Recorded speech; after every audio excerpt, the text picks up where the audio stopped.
সকাল সকাল ঘুম থেকে উঠে চান শেষ করে গপুকেও ঘুম থেকে তুললাম। একটু হামি কেটে আদর করে কোলে বসিয়ে গপুর বসার জায়গাটা সুন্দর করে গুছিয়ে নিলাম। গপুকে বসিয়ে তারপর গপুর চানের জলটা রেডি করে নিলাম, একটু কেশর, গঙ্গার জল আর অগুরু মিশিয়ে। আজকে কিন্তু গপুর ফেসিয়াল হবে, যদিও গপুর 2 দিন কি 3 দিন অন্তর অন্তর ফেসিয়াল করানো হয়। দেখো ভীষণ খুশি, যেদিন যেদিন ওকে ফেসিয়াল করানো হবে ভীষণ হাসি খুশি থাকে। যদিও আমার গপুর ভীষণ হাসি খুশি, যেই বা যারা ওকে কাছ থেকে দেখেছে বা ও সম্পর্কে জানে তারা প্রত্যেকেই জানে ও ভীষণ হাসি খুশি থাকে, তাই হয়তো বা আমিও ভীষণ হাসি খুশি থাকি।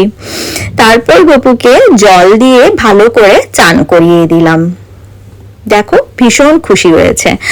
এরপর একটা শুকনো কাপড় দিয়ে গপুর গায়ে যেন জল না থাকে ভালো করে মুছিয়ে দিলাম, আর ওর সব কিউট ড্রেসের কালেকশনগুলো থেকে একটা ড্রেস পরিয়ে দিলাম।